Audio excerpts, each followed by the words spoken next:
시장 2부로 돌아왔습니다. 최일ina입니다. 시간이 이틀 전으로 돌아간 듯하죠. 미국의 재정절벽 우려가 다시금 완화되고 낙폭과 대주가 많이 오르면서 서름을 또 한 번 씻어냈습니다. 자동차, 조선, 건설, 화학, 기계, 철강, 지금까지 못 갔던 경기민감 대형주들이 한 두 번째 강한 상승을 시연해냈다라고 보시면 좋을 텐데요. 기관도 6일 연속 사면서 상승에 도움을 주었고요. 다소 안타까운 부분은 외국인들이 현물을 이런 날에도 직접적으로 사지 않고 선물을 강하게 삼으로써 프로그램 매수만 불러왔다라는 점입니다. 하지만 선물 매수 규모는 가히 놀랄만한데요. 외국인들이 오늘 선물을 6천 계약 넘게 강하게 매수했습니다. 종가부터 듣고 다시 올게요. 안녕하세요. 시황센터입니다. 미국 재정절벽에 대한 돌파구가 마련될 것이라는 기대감이 돌면서 오늘장 국내 시장은 뜨거웠는데요. 코스피 지수는 장 초반 기관의 매수세가 들어오면서 1920선을 회복하고 출발했죠. 오후 들어서도 기관이 꾸준하게 매수 물량을 늘려가면서 오늘 지수의 버팀목이 되어준 하루였는데요. 코스피 마감 종가입니다. 전거래일보다 1.11% 상승한 1934.09포인트에서 거래 마감했습니다. 수급 내용 확인해 보겠습니다. 오늘 외국인과 기관이 동반 매수했는데요. 오늘 기관을 통해서는 6거래일째 매수 행진을 이어가면서 2,700억 원이 넘는 매수 물량이 유입이 됐습니다. 반면에 외국인은 현물보다는 선물을 더 많이 사준 모습인데요. 오늘장 선물은 8천 계약 가까이 순매수한 반면에 현물은 소폭 매수로 마감을 했습니다. 개인도 역시 투심은 부정적이었는데요. 오늘장 개인을 통해서는 3,250억 원 정도의 매도 물량이 출회가 됐네요. 코스닥 지수도 확인해 보겠습니다. 코스닥 지수 역시 강보합권에서 출발을 했는데요. 장중에 498선의 고점을 찍기도 했지만 오후 들어서는 상승폭이 조금 줄어든 모습이었습니다. 하지만 빨간불을 지켜냈는데요. 오늘 코스닥 마감 종가입니다. 전거래일보다 0.46% 상승한 496.73포인트에서 종가 기록했습니다. 수급 내용 확인해 보겠습니다. 오늘 장 초반 외국인과 기관이 동반 매도하다가 기관이 포지션을 바꾸고 매수로 전환을 한 모습이고요. 오늘 기관을 통해서는 140억 원 정도의 물량이 유입이 됐습니다. 반면에 외국인은 장 막판까지 매도로 대응을 했는데요. 오늘 장 외국인은 86억 원 정도의 매도로 오늘 마감을 한 모습입니다. 이어서 환율 흐름 살펴보겠습니다. 원달러 환율은 미 재정절벽에 대한 우려 완화로 하락 출발했는데요. 외환 당국의 등장과 수출업체 내고 물량도 숨고르게 들어가면서 낙폭은 좀 제한적이었습니다. 오늘장 마감 환율입니다. 전거래일보다 2원 40전 하락한 1,084원 10전에서 종가 기록했습니다. 이어서 코스피 시가총액 상위 종목 살펴보겠습니다. 오늘 삼성전자가 애플의 특허 포기로 손해배상 금액이 줄어들 것이라는 전망에 장 초반 오름세를 보였는데요. 장중에 차익 매물이 일부 출회가 되면서 하락 전환하기도 했지만 오늘장 상승불로 마감을 했습니다. 주당 1,000원씩 오르면서 141만 4천 원에 종가 기록했고요. 자동차 3인방도 아주 뜨거웠습니다. 현대차가 2.67% 상승했고요. 현대모비스가 3.19%, 기아차는 오늘장 5% 가까운 상승폭을 키우면서 6만 2천 원에 종가 기록했습니다. 오늘 삼성생명은 0.22% 소폭 상승 마감했고요. 신한지주가 2.83% 상승 마감 34,500원에 종가 기록했습니다. 반면에 한국전력은 0.19% 소폭 하락하면서 26,650원에 종가 기록했습니다. 이어서 코스닥 시가총액 상위 종목 살펴보겠습니다. 셀트리온이 강보합권에서 거래 마감했네요. 25,350원에 종가 기록했고요. CJ 홈쇼핑도 1.27% 상승하면서 주당 3,300원씩 상승했습니다. 오늘 SK브로드밴드가 0.21% 상승 마감했고요. 서울반도체도 1.55% 오르면서 22,900원에 종가 기록했습니다. CJENM은 소폭 밀려났네요. 오늘장 27,950원에 종가 기록했습니다. GS 홈쇼핑도 2.31% 하락했고요. SM은 낙보합권에서 43,950원에 종가 기록했습니다. 반면에 인터플렉스는 0.63% 강보합권에서 CJ는 2.84% 오르면서 72,500원에 종가 기록했습니다.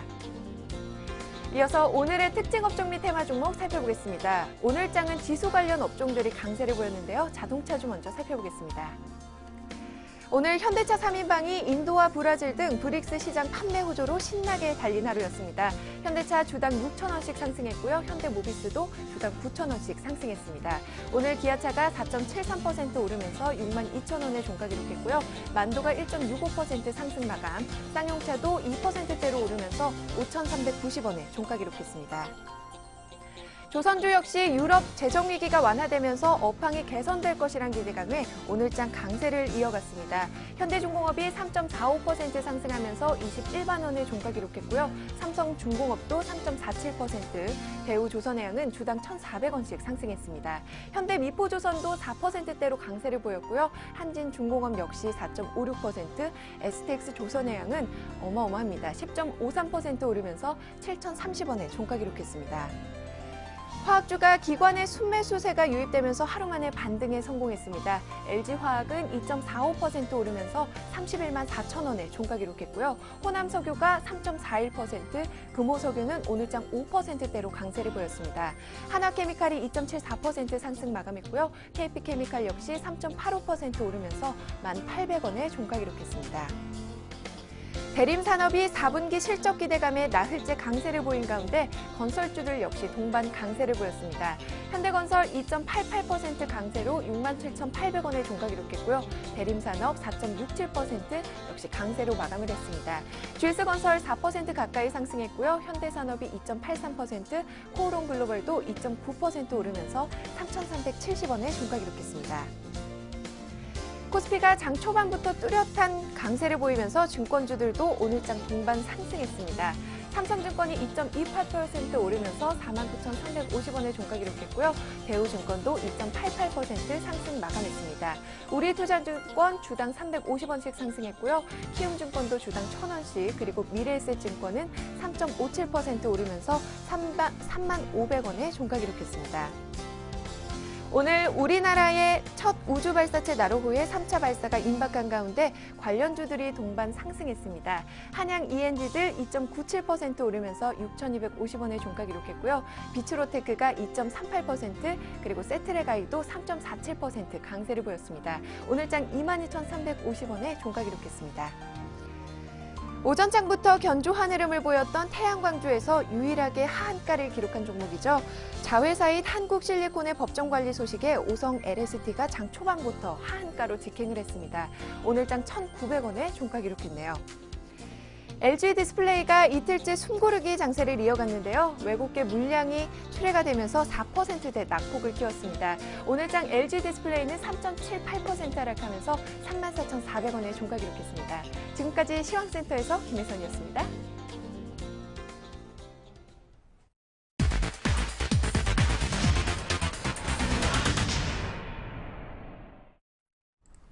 네. 프로그램이 11월 19일 이후에 어제 빼고 계속 들어왔고요. 오늘이 가장 많습니다. 외국인들 선물을 거의 6,000계약 가까이 사면서 프로그램만 3천억가량이 차익비차익 합쳐서 들어왔습니다. 코스피는 1930선도 웃도는 1934. 나쁘지 않네요. 여의도로 한번 가보겠습니다. SK증권의 고승희 연구원 만나보죠. 안녕하세요. 네, 안녕하세요. 네, 장 마감 1시간 전에 만나고 장 끝나고 또 뵀는데요. 일단 마감 정리부터 부탁드릴게요. 예, 국내 증시는 재정 절벽에 대한 우려가 완화되면서 상승 마감을 했습니다. 앞서 말씀드린 대로 재정 절벽에 대한 우려는 정점을 찍었다고 판단을 하고 있고요. 이에 따라서 밸류에이션의 점진적인 회복 국면이 나타날 것으로 예상을 하고 있습니다. 통상 단기 급락 이후 반등 국면에서는 낙폭 과대 업종을 중심으로 상승을 했습니다. 오늘도 마찬가지지만 현재 반등 국면에서는 조선, 화학, 건설 등 낙폭 과대 업종이 강세를 나타내고 있는 상황입니다. 저는 이러한 추세가 코스피 1980포인트까지는 가능할 것으로 판단을 하고 있고요. 이에 따라서 단기적으로 화학, 조선, 건설 등 낙폭 과대 업종에 대해 관심이 필요하다고 생각을 하고 있습니다. 예. 자, 단기적으로 낙폭과대가 더 올라간다면 아까 일부에서는 이렇게 해서 1980까지는 갈 수 있겠다라고 하셨는데 여전히 걸림돌은 없을까요? 여전히 시장의 핵심은 재정 절벽이 될 것입니다. 예. 그러나 주목해야 될 거는 글로벌 증시의 하방 경직성이 높아지고 있다는 것인데요. 특히 미국 부동산 지표 개선이 지속되고 있고 중국 같은 경우에는 소매 판매, 고정자산 투자 등 그 경제 지표가 전반적으로 개선이 되고 있기 때문에 매크로 지표가 시장의 하방 경직성을 높여줄 것이다라고 보고 있습니다. 특히 매크로 지표가 지속적으로 개선이 되면 시장이 우려하고 있는 기업 실적에도 긍정적인 모습을 끼치기 때문에 글로벌 증시의 추세적 상승을 이끌 모멘텀으로 작용을 할 수 있습니다. 이와 더불어서 변동성 지표인 빅스 인덱스하고 이머징 국가의 리스크를 나타내는 JPM EMBI 스프레드가 여전히 낮은 수준을 기록을 하고 있기 때문에 현재 글로벌 주식시장의 리스크는 크지 않다고 판단을 하고 있습니다. 단기적으로는 재정절벽 이슈가 시장에 영향을 미치겠지만 개선되는 매크로 지표를 고려를 했을 때 1900포인트는 지지될 가능성 높다고 보고 있습니다. 예. 자, 역시 방향은 재정 절벽이 좀 결정을 짓겠지만 일단 낙폭과대주가 조금 더 갈 거고 무엇보다 시장은 이제 1900 정도에서 안 빠질 거다 이런 얘기를 해주셨습니다. 오늘 밤에 오바마 대통령이랑 그 밋 롬니 전 공화당 대선 후보랑 만나는 날 만나요. 뭔가 얘기가 여기에서 나올 수 있는지요? 재정 절벽이 시장의 이슈가 되고 있지만 재정 네. 절벽에서 구체적으로 어떤 내용이 오고 갔는지는 실제로 발표가 되지 않습니다. 오바마라든지 롬니라든지 기자들을 통해서 그냥 단순히 언급한 정도로 나올 것으로 예상이 되는데요. 그래서 시장은 조금 더 우려를 하고 있는 걸로 보입니다. 내용이 없기 때문에 그냥 단순히 뉴스에만 의지를 할 수밖에 없는 상황이기 때문에 불확실성이 더 높은 것이고요. 그에 따라서 재정 절벽이 조금 삐끗할 수 있다라는 뉴스가 나오면은 시장이 급격하게 하락을 하는 그런 높은 변동성 장세는 당분간은 이어질 것이다라고 보고 있습니다. 그러나 핵심은 앞서 말씀드린 것과 같이 시장에 리스크가 없다는 점입니다. 재정 절벽은 리스크라고 볼 수는 있지만 이미 시장에 반영이 됐다고 생각을 하고요. 재정 절벽에 관한 부정적인 뉴스가 나올 경우에는 제가 생각하고 있는 하단인 1900포인트가 이탈할 수도 있습니다. 이 경우는 절대 배제할 수 없지만 이럴 경우에는 철저하게 매수 기회로 활용을 해야 한다는 것입니다. 1900포인트는 밸류에이션 측면에서 봤을 때 미국 신용등급 강등 수준이기 때문입니다. 미국 신용등급이 강등이 되지 않았지만 시장은 미국 신용등급 강등 수준을 반영을 했다는 것이죠. 그래서 저는 1900포인트가 이탈이 될 경우 철저히 매수 기회로 활용을 해야 된다라고 생각을 하고 있고요. 기본적으로 재정절벽 이슈가 해결되기 전까지는 1900에서 1980포인트의 박스권 장세를 예상을 하고 있습니다. 이에 따라서 앞서 말씀드린 것과 같이 단기 반등 국면 진입에 따른 화학, 조선, 건설 등 낙폭 과대 업종의 단기 트레이딩은 바람직하다고 보고 있고요. 여기서 내가 장기적으로 6개월 이상 중기적으로 들고 갈 것이다 라고 봤을 때는 실적이 개선되는 IT라든지 아니면은 중국이라든지 이런 동남아 쪽의 내수 확대에 따른 수혜가 예상되는 음식료라든지 화장품 업종에 집중을 하는 것이 바람직하다고 생각하고 있습니다. 네. 그러면 지금 단기 트레이딩 해봄직한 낙폭과대 섹터 가운데 제일 좀 지금 사서 상승 탄력을 기대할 수 있는 섹터는 뭡니까? 저는 개인적으로는 화학 업종에 좀 관심을 가지고 있는데요. 화학 업종에 관심을 갖고 있는 이유는 중국 경제 지표가 반등을 시작을 했고요. 그리고 이제 신정부 출범에 따른 어떤 경기 부양책에 대한 기대감 이런 것들 때문에 단기적으로는 화학 업종에 대해서 관심을 가지고 있습니다. 네. 낙폭과대주 트레이딩은 1980까지 할 수 있는데 그중에서 화학주가 괜찮아 보인다. 섹터까지 감사합니다. SK증권 구승희 연구원의 내일장 전략이었습니다. 잘 들었습니다. 네, 감사합니다. 네, 이어서 수급 분석해보죠. 자, 오늘 외국인들이 앞서 말씀드린 바대로 선물을 어마어마하게 산 날 프로그램이 3천억이나 시장에 유입이 됐었거든요. 샘플러스 로즈스타클럽 이상로 전문가 만나보겠습니다. 안녕하세요. 예, 반갑습니다. 오늘 수고 많으셨습니다. 네, 정말 수급 분석하느라 역시 수고하셨으리라 생각이 드는데요. 외국인들이 이렇게 선물을 강하게 사서 프로그램 매수를 끌어들인 것은 참 고맙지만 현물은 왜 강하게 같이 사지 않는 걸까요?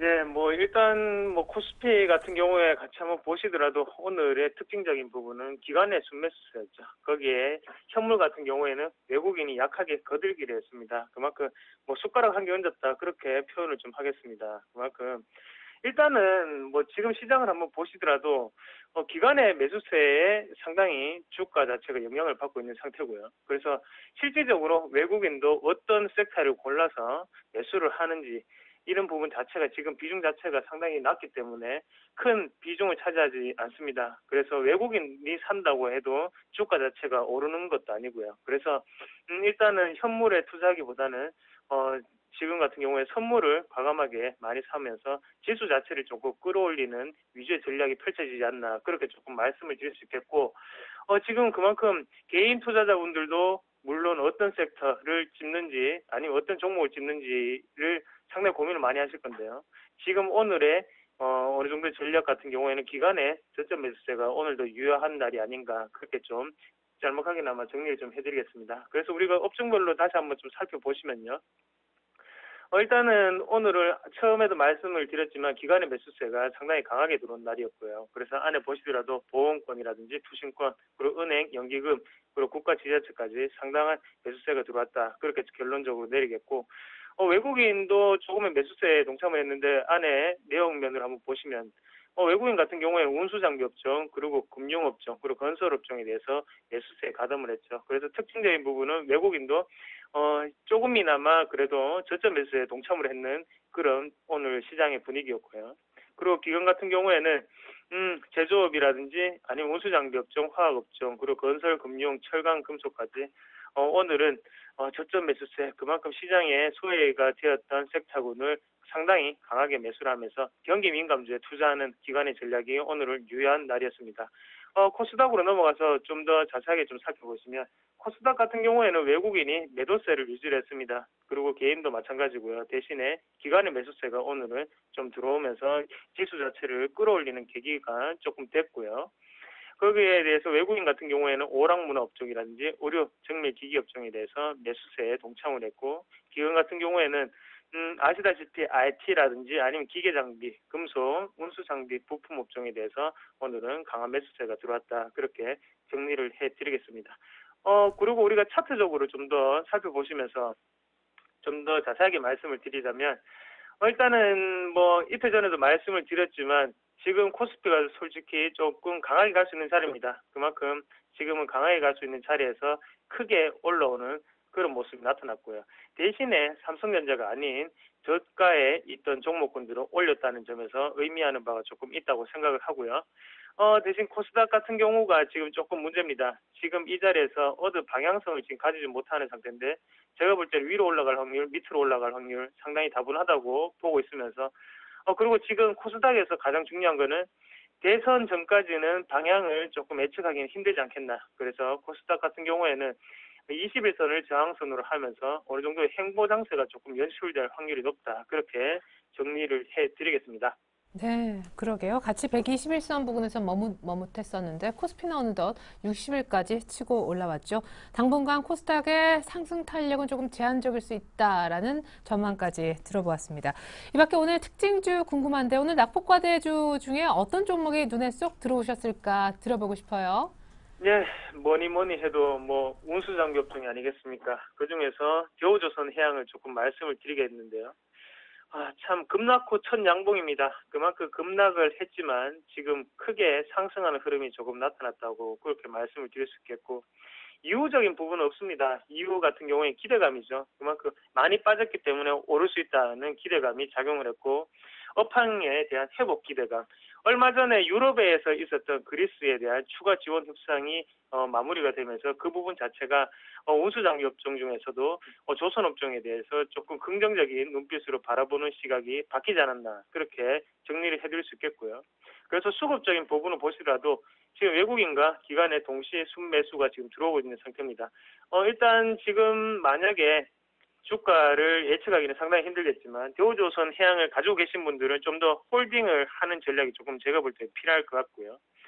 대신 지금 신규적으로 들어가시려는 분들은 당분간에 조금 자제를 해주셨으면 좋겠습니다. 왜 그런 말씀을 드리냐면 외국인도 지금 어떤 섹터에 투자를 할지 감을 못 잡고 있는 상태입니다. 그리고 저도 아직까지는 확신이 서는 섹터는 없다고 생각을 하고요. 그렇기 때문에 무리한 투자보다는 지금은 좀 더 현금을 보유를 하시면서 일단 전고점이죠. 전고점이었던 지금 상단의 25,000원 부근을 돌파하는지 여부를 살펴가면서 우리가 겨우조선 해양에 대해 매수 포인트를 잡으셔야 하는 전략이 조금 필요하다. 그렇게 말씀을 드리겠습니다. 네. 자, 이렇게 해서 한 종목만 얘기 들으면 너무 아쉽잖아요. 중소형주 중에는 좀 이슈가 될 만한 그런 종목은 없었습니까? 네, 고맙습니다. 한 종목 더 하게. 예. 일단은 보시면 일단 P&L이라는 종목을 좀 말씀을 드리겠는데요. 네. 일단 P&L 같은 경우에 우리가 조금 살펴보셔야 되는 점이 휴대폰 케이스 업체입니다. 휴대폰 케이스 업체인데 오늘 조금 의미 있는 상승세가 조금 눈에 들어왔고요. 안에 내용적인 부분을 한번 보신다면 코스닥 업체들이 특징이 있죠. 지금 같은 경우에 일단 한 달 전까지만 하더라도 터치 패널 그리고 태블릿 PC 쪽이 큰 상승세를 보였다면 그 다음에 또 FP12 관련주였죠. 하지만 이번에는 또 휴대폰 케이스 관련으로 PNTL이라는 종목이 오르는 모습 나타냈다. 그렇게 말씀을 드리겠고요. PNTL에 대해서 좀 자세하게 보시면 3분기에도 적자 자체는 확대가 되었습니다. 예전에는 휴대폰 케이스 점유율 2위 업체였는데 지금은 상당히 점유율 자체가 많이 깎여 내려가는 상태고요. 대신에 같이 좀 보셔야 되는 종목군이 신장이라는 종목을 조금 말씀을 드리겠는데요. 휴대폰 케이스 2위 업체죠. 지금 신장이라든지 아니면 우리가 좀 잘 알고 있는 인탑스라는 종목군 같은 경우에도 상당한 지금 시세를 주고 있는 상태입니다. 거기에 대해서 PNTL 같은 경우에는 실적은 안 되지만 같은 섹터군에 있다는 이유 하나만으로 오늘 13%까지 올랐다고 좀 생각이 되고요. 거기에 대해서 일단은 대표이사가 단독체제로 바뀌었죠. 대표이사의 단독체제로 바뀌면서 그것을 축하라도 하듯 오늘 13%의 큰 상승세를 보였다고 말씀을 드리겠고, 가장 중요한 변곡점은 상단에 3,500원대라고 말씀을 좀 드릴게요. 3,500원대가 만약에 돌파가 되는 것을 확인하고 난 다음에 우리가 M자형 파동으로 올라가는 흐름을 좀 노렸으면 좋겠습니다. 그래서 이렇게 곧장 올라가기면 가장 좋죠. 하지만 그렇게 되기에는 실적 자체가 조금 부담이 되기 때문에 우리는 3,500원 눌림목을 한번 공략해 보시자. 그렇게 정리를 해드리겠습니다. 네, 3,500원 눌림목 공략해보자. PNTL까지 특징주 대응법 챙겨보았습니다. 앞선 수급 분석도 감사합니다. 이상로 전문가의 분석이 있었습니다. 잘 들었어요. 예, 고맙습니다.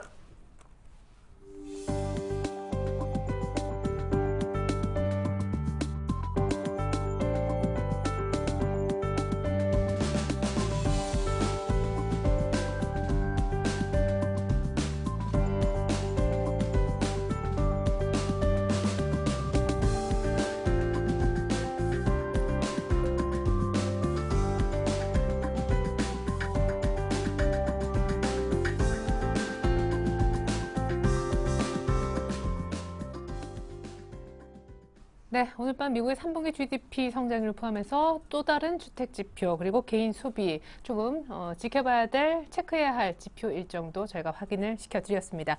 자, 이번 순서는 다이렉트 전략을 한번 짜보는 그런 시간인데요. 내일장에 어떤 전략이 필요한지 두 분의 전문가로부터 미리 얘기를 들어보는 시간입니다. 대신증권 안산지점의 성동경 대리님, 그리고 동양증권 도남지점의 김주선 대리님 함께해 주시겠습니다. 안녕하세요. 안녕하세요. 네, 자, 두 분이 얘기하는 내일장 이렇게 하라입니다. 화면 먼저 볼게요. 자, 내일장 전략, 내일 주식 사도 좋을지 코스피는 이미 1930을 넘은 시점인데요. 어떤 종목을 사면 좋을까요? 종목 선정 기준도 함께 확인해 보았습니다. 성동경 대리님 답을 먼저 보면요. 살까요? 하니까 보수적으로 접근하자. 김주선 대리님은 일부 현금화가 필요하다라고 하셨고요.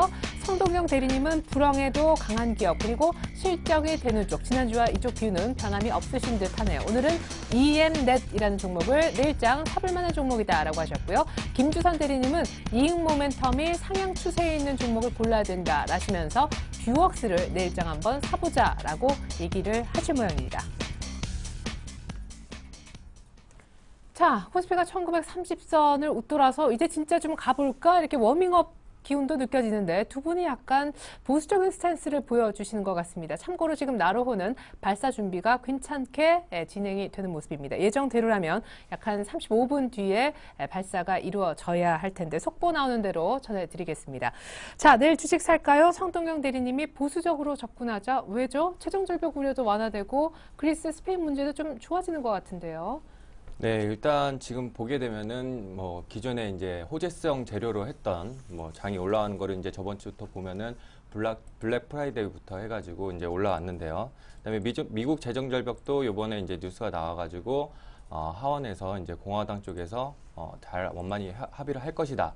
이렇게 나왔지만은 찬찬히 이제 뜯어보면은 약간의 아직은 진행되지 않은 부분이 많습니다. 그래서 지금 재정절벽 같은 경우에도 공화당에서 그런 식으로 이제 얘기를 하는 것은 어느 정도 여론의 문매를 좀 피하기 위한 재정절벽 이것이 오면 안 되는데 이것이 공화당 때문에 지금 합의를 못하고 있다. 이런 식으로 여론을 좀 몰아가고 있거든요. 네. 아무래도 오바마가 이런 식으로 압박을 하고 있기 때문에 아무래도 공화당에서 지금은 한 발 빼고 이런 모습을 보이기 때문에 실체적으로 이루어지는 상황은 없는 상황입니다. 그래서 일단 분위기만 그렇게 잡고 있는 거고, 그리스 같은 것도 이제 지원 합의로 인해서 엊그저께 이제 우리장이 아침부터 올라왔는데, 거긴 진짜 돈 받는다잖아요.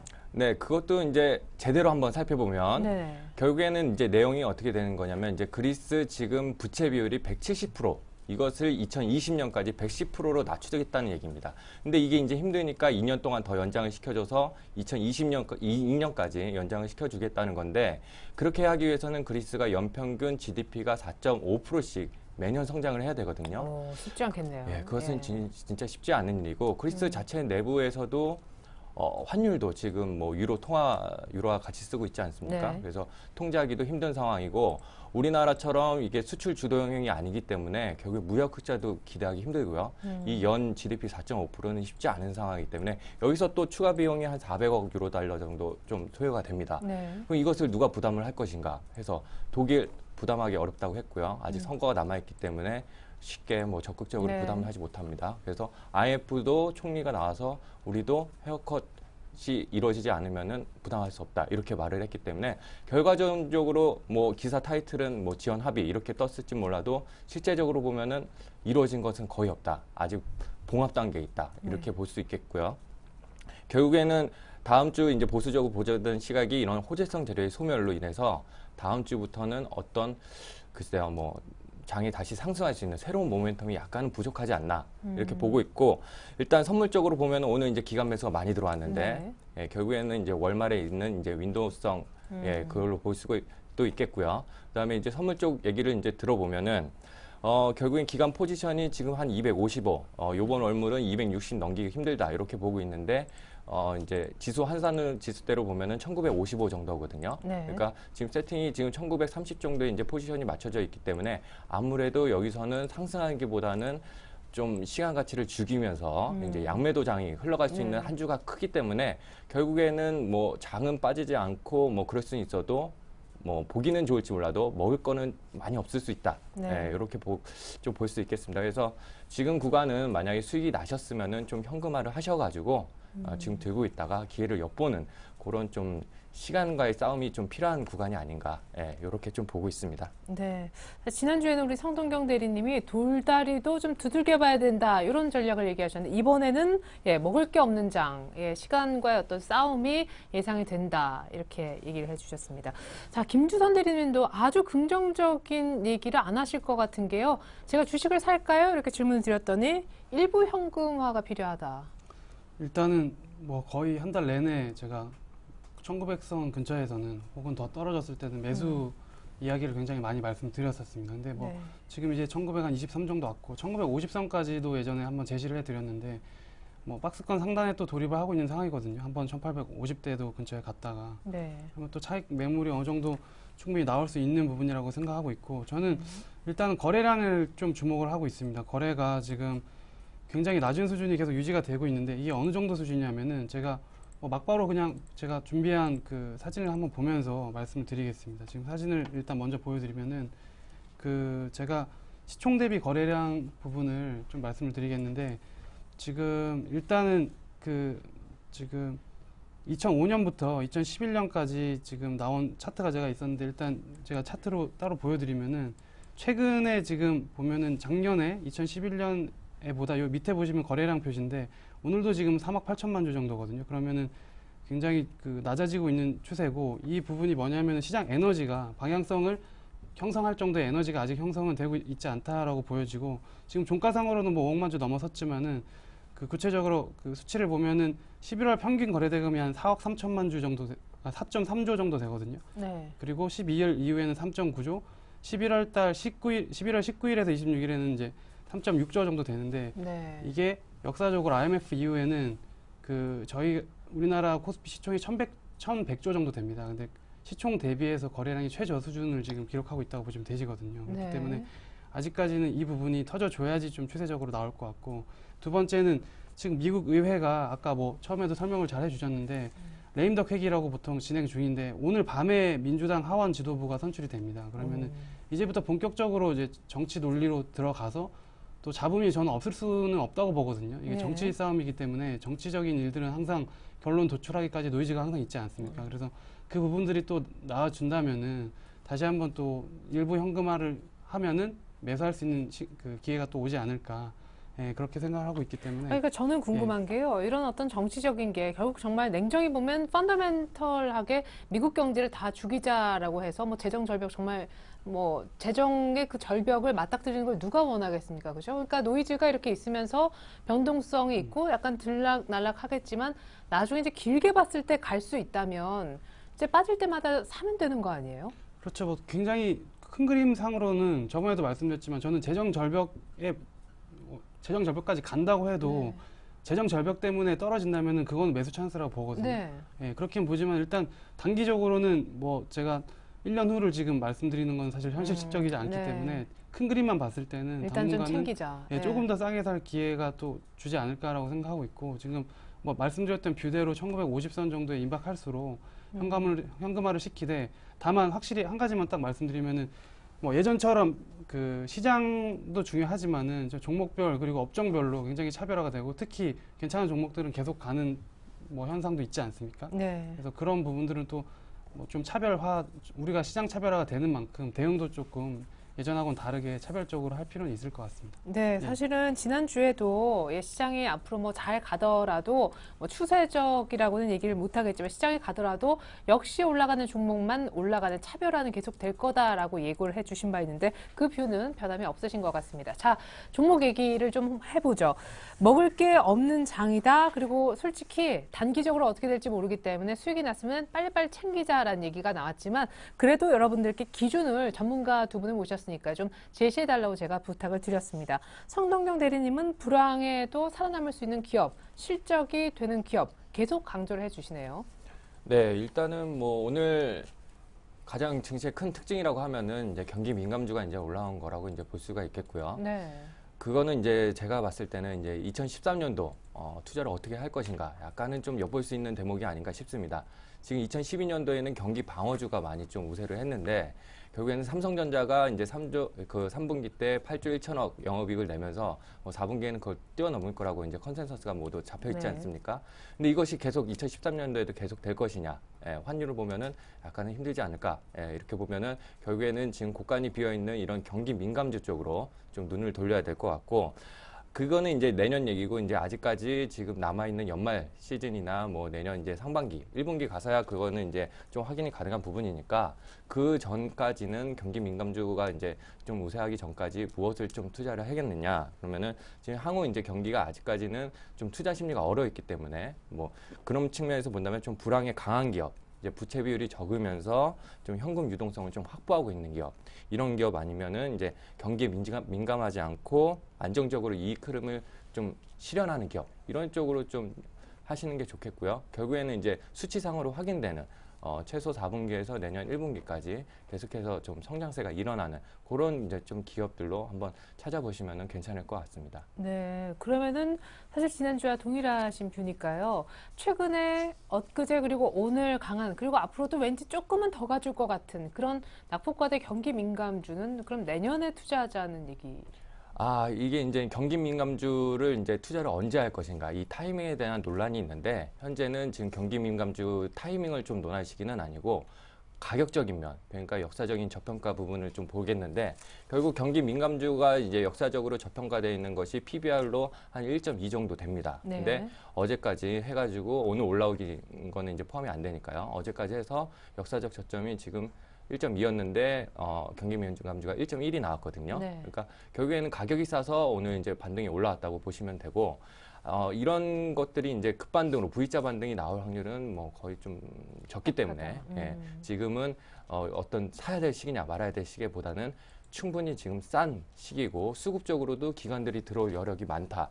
워낙에 좀 매도세가 많이 나왔던 업종들이기 때문에 지금 뭐 매수를 하기에는 그러니까 큰 그림을 그리시는 분들은 지금 경기 민감주 쪽으로 조금씩 좀 매수 의견을 좀 갖고 가시는 게 어떨까 싶습니다. 네, 그러니까 뭐 엊그제 그리고 오늘 올라왔지만 여전히 싼 맛에 아직은 들어갈 수 있는 경기 민감주. 그렇죠. 예. 거기에 대한 신뢰도는 한 1분기쯤에나 이제 확인이 가능할 것 같고, 그렇죠. 지금은 가격적인 메리트. 가격적인 메리트가 있는 네. 그렇게 보시면 되겠습니다. 사실 어제 요 김두선 대리님 자리에 앉아 계셨던 분이요.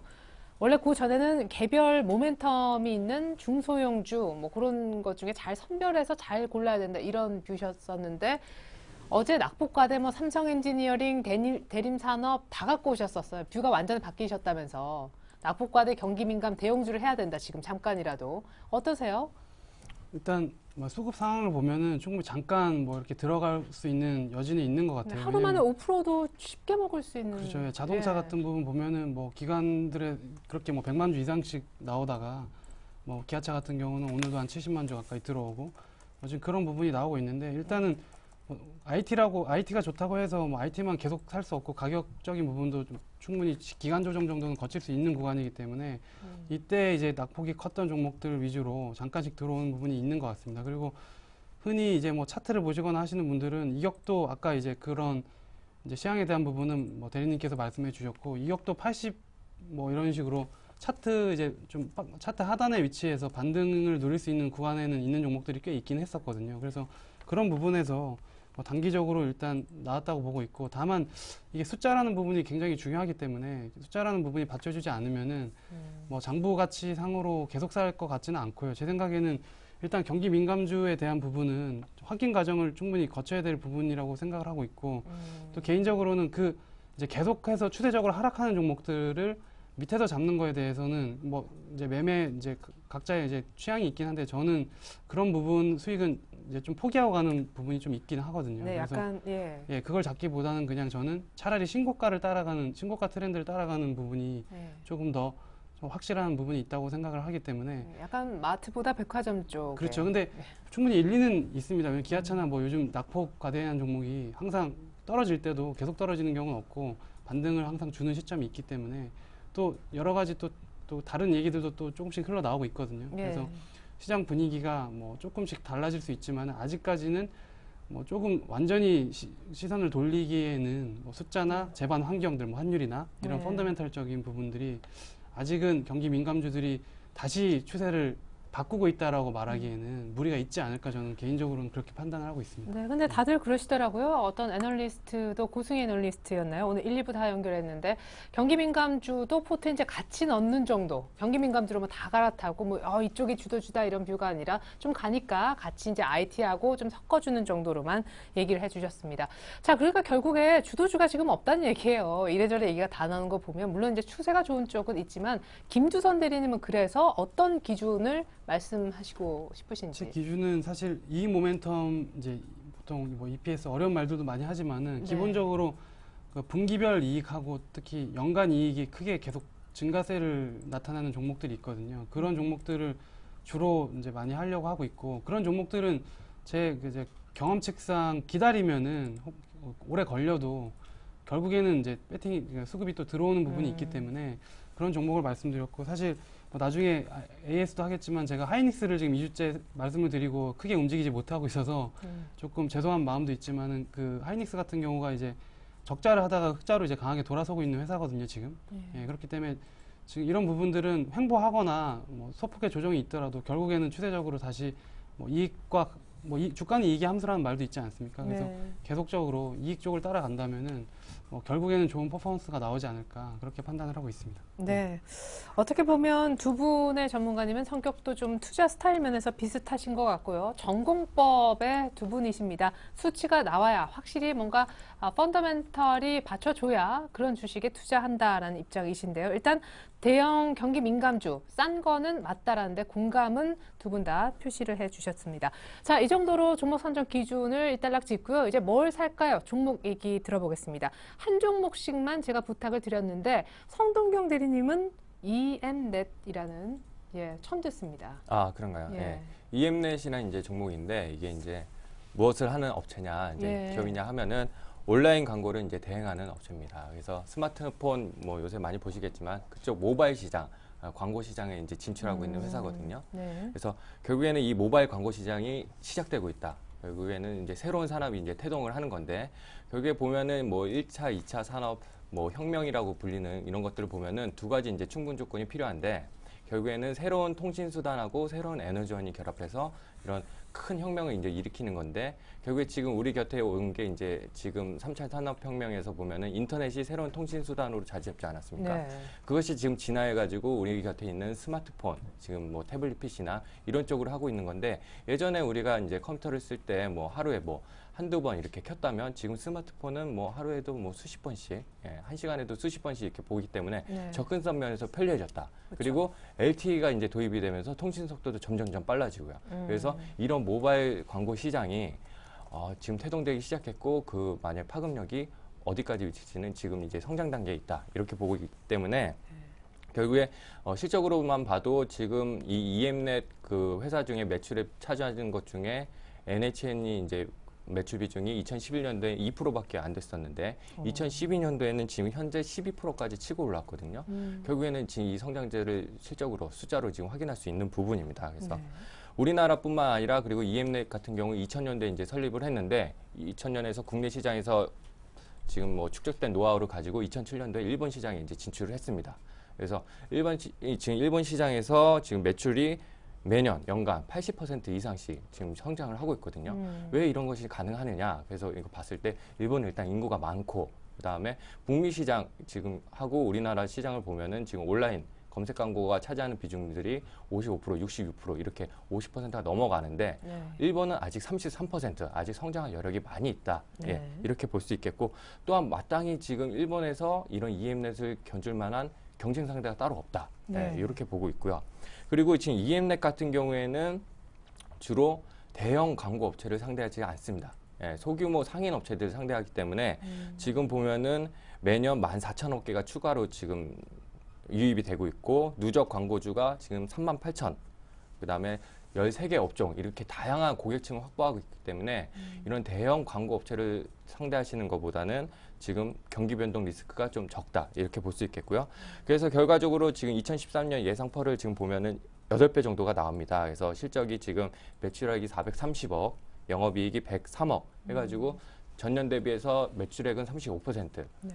영업이익 같은 경우에는 103억. 해가지고 작년 대비 60% 이렇게 고성장을 지금 하고 있습니다. 그래서 경쟁 업체도 별로 없기 때문에 3년간은 이런 성장들이 계속해서 꾸준하게 이어질 것 같다. 네, 이렇게 지금 보고 있고 현재 주가도 그래서 저평가되어 있다고 보기 때문에 앞으로도 더 주가는 상승할 여력이 많다. 이렇게 보고 있습니다. 네, 상장된 회사 중에서 뭐 라이벌은 없는지 궁금하네요. 상장된 회사에서 지금 보게 되면은 NHN에서 이제 되고 있는 회사가 있는데 네. 그 회사는 아직 상장이 안 됐고요. 아, 예. 예, 그거를 빼면은 결과적으로 실질적으로 국내 온라인 광고에서 지금 1위를 좀 점유를 하고 있다. 네. 예, 이렇게 보시면 되겠습니다. 네, 가격 한번 보죠. 11월 달에 뭔가 거래가 좀 쏙쏙 들어온 흔적들이네요. 지금 약간 좀 길게 늘려서 보면은 결국에는 이제 매물대를 돌파를 하고 11월부터 거래량이 늘면서 지금 올라온 모습을 볼 수 있는데요. 추가적으로 지금 상승이 이제 가능하다 보는 게 뭐 거래량이 늘면서 계속해서 추가 상승이 이제 좀 가능할 것으로 보여집니다. 예. 네, 그러면 내일 시초가 역시 공략 네. 가격이 오늘 뭐 윗골이 좀 달았기 때문에요. 뭐 내일 시초가 큰 변동이 없는 한 부담이 없을 것 같고요. 네. 내일부터 현재가로 뭐 공략을 하셔도 무방할 것으로 보입니다. 네, 화면 보니까 목표 가격은 12,500원, 손절 가격은 1,500원 제시를 하시는 것 같습니다. 계속해서 김주선 대리님의 종목 뷰웍스 설명을 한번 들어볼까요? 예, 가끔씩 뭐 언급은 드린 적이 있는 것 같은데 네. 뷰웍스라는 회사는 엑스레이를 찍는 데 있어서 필수적인 이제 부품 디텍터라는 걸 만드는 회사고요. 삼성 테크인에 있던 엔지니어 6분이 나오셔가지고 만들었던 회사입니다. 근데 지금 만들어진 지는 99년에 만들었으니까 시간은 좀 됐긴 했는데 최근에 이제 이 엑스레이 시장이 한 15조 정도 되는데 20% 정도가 이제 디지털화가 되고 있거든요. 아날로그가 아니라. 네. 그러면서 급격하게 외형 성장이 지금 나타나고 있는 회사라고 보시면 되실 것 같고 지금 쉽게 말해서 매출 3,400억 회사가 2조짜리 디텍터 시장에 지금 진입하는 초기 단계라고 판단을 하시면 되실 것 같고 바텍이나 삼성테크인 같은 회사 업체가 있는데 그런 회사들보다도 괜찮은 수준이 유지될 것 같고 지금 시간 관계상 바로 가격대를 설정을 해드리면은 신고가 뚫으면서 계속 가고 있는 종목이기 때문에 오히려 이런 종목을 선호하신다고. 일단은 제가 내일 시장가로 편입을 하는 걸로 말씀드리겠지만 물량을 뭐 굉장히 많은 수준을 편입하진 마시고요. 신고가 종목은 일단 바로 매수를 하시되 분할 떨어지거나 했을 때는 오히려 더 사는 쪽으로 제가 손절가는 말씀 안 드리겠습니다. 그만큼 추세적으로 올라갈 거라는 강한 확신을 가지고 있기 때문에 시가로 매수하시고 목표가는 일단 24,000원까지 단기적으로 네. 보고 있습니다. 네, 좋습니다. 엑스레이에 들어가는 그 촬영 장비 디지털화 수혜주네요. 뷰웍스 신고가 따라잡기로 설명 들어봤습니다. 자, 기존 종목 AS 받아볼 텐데 성동경 대리님 축하드려요. 불황에도 강한 기업 AJ 렌터카. 와, 목표가 이상 갔네요. 오늘도 네. 또 신고가고. 네, 종가적으로 좀 올라서 끝났네요. 네, 그러니까 이런 기업들이 이제 소리 없이 이제 가는 겁니다. 그래서 진짜요. 뭐 모든 사람들이 이제 IT 쪽으로 쏠려 있을 때 이런 결국에는 소리 없이 이익을 내고 네. 여기는 돌잡는 회사가 이제 그 주가가 반영하는 지금 장세거든요. 네, 이익 실현할까요? 목표가 왔는데. 네, 일단은 뭐 10,000원, 9,700원대인데 네. 10,000원 올라가면 호가 바뀌지 않습니까? 그렇죠. 네, 그거 한번 봐야겠죠. 네. 예, 알겠습니다. 더 추가적인 홀딩 AJ 렌터카 얘기를 들어보았습니다. 자, SK 하이닉스 25,000원대에서 좀 벗어났으면 사실 좋겠는데. 좀 죄송한 마음이 있는데 일단은 뭐 크게 뭐 마이너스가 되거나 이런 부분 아니지만 시간은 조금 걸릴 수도 있을 것 같아요. 트렌드가 지금 다른 쪽으로 가고 있기 때문에. 다만 밑꼬리 달고 계속 올라오는 거 보시면 아시겠지만은 이 정도에서 강한 지지선이 형성되고 있고 이평 형성도 보이고 있습니다. 결국에 방향 12월 달 되면 방향 위로 틀 거라고 저는 뭐 확신을 가지고 있기 때문에 꾸준히 한번 그 홀딩을 해보시는 걸 추천을 드리겠습니다. 네, 시간이 조금 걸리겠지만 홀딩하자 하이닉스 AS까지 전해 들어보았습니다. AJ 렌터카, 하이닉스 모두 꼭 쥐고 계시면 될 것 같네요. 두 분이 얘기하는 내일장 이렇게 하라입니다.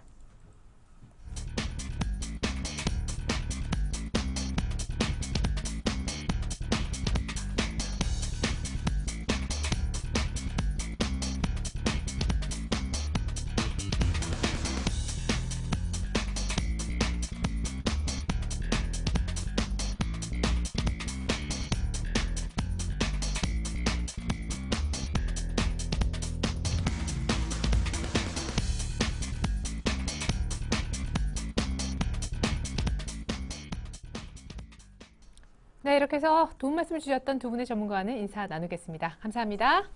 감사합니다. 네, 이상으로 오늘장 내일장 2부 마칩니다. 저는 내일 오후 2시에 다시 오겠습니다. 고맙습니다.